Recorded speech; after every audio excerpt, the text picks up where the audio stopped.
বর্তমান সময়ে যে একটা বিষয় হইচই চলতেছে, একটা সিনেমা বানাইছে যেটার নাম দিছে আবার তুফান, যেটার নাম দিছে তুফান। আল মারউ মাআ মান আহাব্বা, যার সাথে যার মুহাব্বত তার সাথে তার কিয়ামত। বর্তমান যদি আমরা যুব সমাজের দিকে তাকাই, এরা বর্তমানে ফলো করে, এরা বর্তমানে নিজেদের আইডল মনে করে বিভিন্ন সেলিব্রিটিকে, বিভিন্ন অন ইসলামিক ব্যক্তিদেরকে।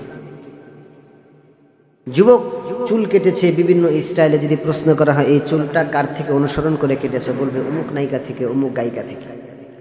ও নবীর উম্মত, আল্লাহর গোলাম, মায়ার নবী বলেন আল মারউ মাআ মান আহাব্বা, যার সাথে যার মুহাব্বত থাকবে, যার সাথে যার চলাফেরা থাকবে, যে যার অনুসরণ করবে, কিয়ামতের ময়দানে ওই ব্যক্তির সাথে উঠবে। এই জন্য ভাইয়ারা আমার, আমাদের আইডল আমরা যাকে মানব, আমরা যাদের অনুসরণ করব, যার অনুসরণ করেছে, আমরা চিন্তা করে দেখব ওই লোকটা কি মুত্তাকি নাকি মুত্তাকি না। ওই লোকটা যদি মুত্তাকি হয় অনুসরণ করতে সমস্যা নাই, যদি মুত্তাকি না হয় তাহলে তার অনুসরণ করার দ্বারা আমাদের জীবনে এবং আমাদের পরকালে বিপদ আপদ ছাড়া আর কিছুই আসতে পারে না।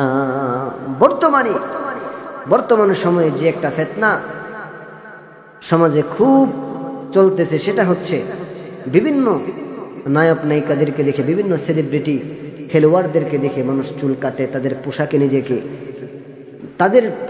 তাদের রঙে নিজেকে রাঙায়, তাদের মতো করে চলার চেষ্টা করে।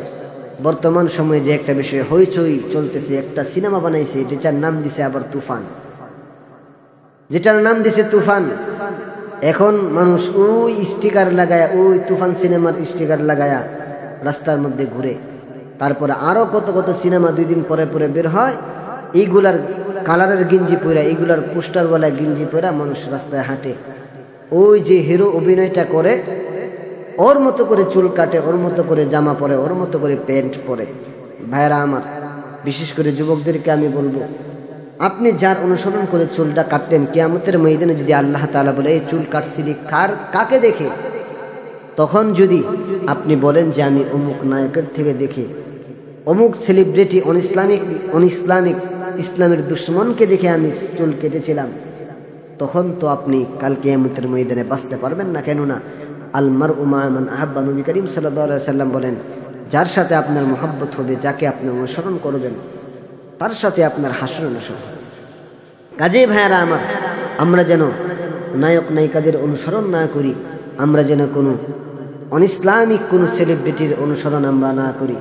আমরা যদি অনুসরণ করতে হয় নবী করিম সাল্লাল্লাহু আলাইহি সাল্লামের অনুসরণ করব। আমরা যদি অনুসরণ করতেই হয় আমাদের, তাহলে আমরা উলামায়ে কেরামদের অনুসরণ করব।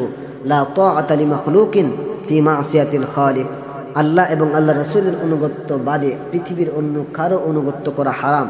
অতএব আমরা যদি অনুগত্য করতে হয়, আল্লাহ যেভাবে বলেছেন, আল্লাহর বন্ধু হাবিব যেভাবে বলেছেন, উলামায়ে কেরামগণ নবী করিম সাল্লাল্লাহু আলাইহি সাল্লামের হাদিস অনুযায়ী যেভাবে আমাদেরকে চলতে বলে, আমরা সেভাবেই চলব। কোনো নায়ককে আমরা সেলিব্রিটি মানব না, কোনো গায়ককে আমরা সেলিব্রিটি মানব না, কোনো নায়ক নায়িকা, গায়ক গায়িকা, এইভাবে খেলোয়াড়, এইভাবে এদেরকে আমরা নিজেদের আইডল বানাবো না, এদেরকে আমরা অনুসরণ করে চলবো না। আমরা ইসলামের পথে চলবো। আল্লাহ তাআলা আমাদেরকে তৌফিক দান করুন।